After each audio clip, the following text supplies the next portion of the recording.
Esta é a história de um cão, o mais antigo de que há registro na Península Ibérica.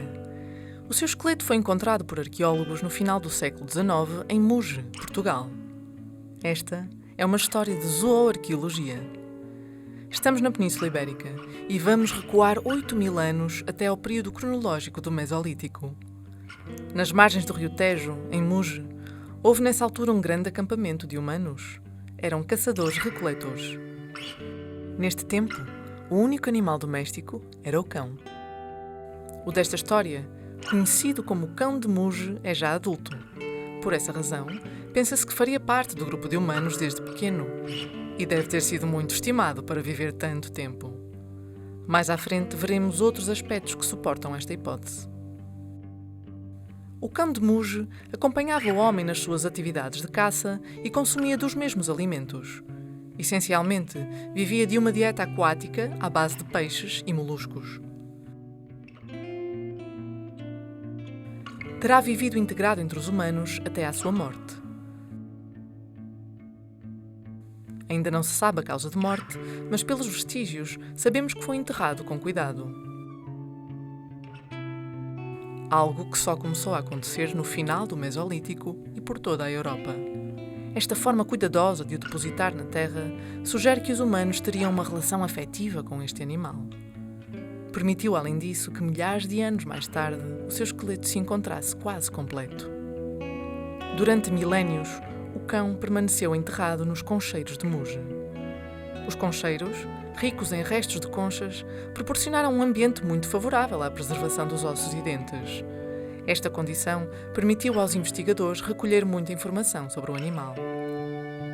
Quando entramos no período neolítico, chegam à Península Ibérica vindos de leste outros animais já domesticados. Chegaram quase todos ao mesmo tempo: bovinos, ovinos, caprinos e também outros cães. Estudos científicos indicam que as espécies de gado foram domesticadas no Médio Oriente e que terão chegado à Península Ibérica por terra ou por mar. Do Oriente, continuarão a chegar novas tecnologias e conhecimentos à Península Ibérica. A roda, o arado, mais tarde a escrita, são algumas dessas inovações que vão alterar o curso da história. A disponibilidade de recursos alimentares trouxe consigo uma explosão demográfica. Nesse entretanto, o cão de Muge permanece enterrado e preservado. Mais tarde, no período romano, é erigido, na região de Felicitas Julia Olisipo, atual Lisboa, perto de Muge, um teatro. Era um edifício público, típico das cidades romanas. É na época romana que surge uma explosão de diferentes tipos de cães, dos mais pequenos, os cães miniatura, aos maiores, os cães molossoides, selecionados para acompanhar os seus donos em diferentes atividades. Com a queda do Império Romano, numa Europa povoada de reinos cristãos, constroem-se as grandes catedrais que ainda hoje podemos visitar nas grandes cidades europeias. Os cruzados partem para o Oriente para conquistar Jerusalém. Depois, mais um salto no tempo e chega a altura dos descobrimentos que tão bem conhecemos das aulas de História e em que Portugal teve um papel muito ativo na descoberta e no mapeamento de terras longínquas. Com os desenvolvimentos tecnológicos da primeira Revolução Industrial, dá-se uma profunda transformação nas sociedades. As fábricas, os caminhos de ferro, as comunicações criam um mundo em rede. Uma grande atenção a este passado muito distante, a pré-história da espécie humana, marca a ciência europeia do século XIX. Assim, em 1863, o geólogo Carlos Ribeiro começa uma prospecção em busca do homem mais antigo nos vales do Tejo. Encontra uma série de concheiros ao longo das ribeiras de Muge e de Magos. Num deles, o do Cabeço da Arruda, encontrou o cão desta história. Estávamos no ano de 1880. Contudo, nessa altura, o interesse estava centrado sobretudo nos esqueletos humanos. Foram escavados cerca de 200 e os restos do cão levados para o Museu Geológico em Lisboa, onde permaneceram fechados numa gaveta, praticamente ignorados durante mais de 100 anos.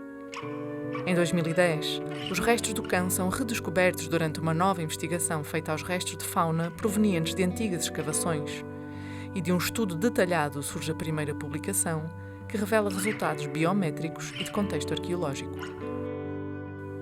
E então, na era moderna, com tanta tecnologia, o que se pode saber mais deste exemplar?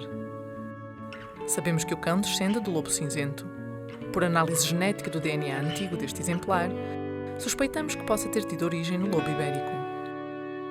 E por datação direta por radiocarbono, determinamos que morreu há 7.600 anos. A análise de isótopos, elementos químicos que ficaram retidos nos seus ossos, permite-nos saber que teve uma dieta aquática com forte influência marinha, pois as águas salobras do estuário do Tejo chegavam muito mais a montante do que atualmente. A sua dieta era muito semelhante à dos humanos. Com a participação de médicos veterinários, foram feitas radiografias aos dentes e estimamos que este exemplar tinha entre 2 e 6 anos de idade e, portanto, era um animal adulto na altura da sua morte. Com o passar do tempo, o crânio ficou deformado e com concreções calcárias, o que impede o seu estudo detalhado. Com recurso à tomografia computurizada, podemos agora reconstruir virtualmente o seu crânio e todo o seu esqueleto para análises futuras.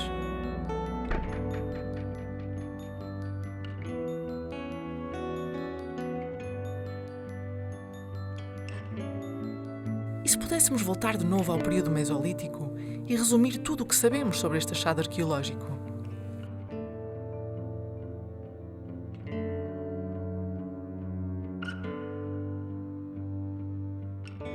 O cão de Mus viveu há 7.600 anos, era um animal adulto quando morreu, tinha 2 a 6 anos de idade, portanto foi um companheiro dos nossos antepassados durante anos. Consumia uma alta percentagem de dieta aquática com influência marinha, valores partilhados com os humanos, o que quer dizer que consumiam dos mesmos alimentos, como comensais. O seu esqueleto não apresenta marcas de corte nem de queima, portanto não foi consumido.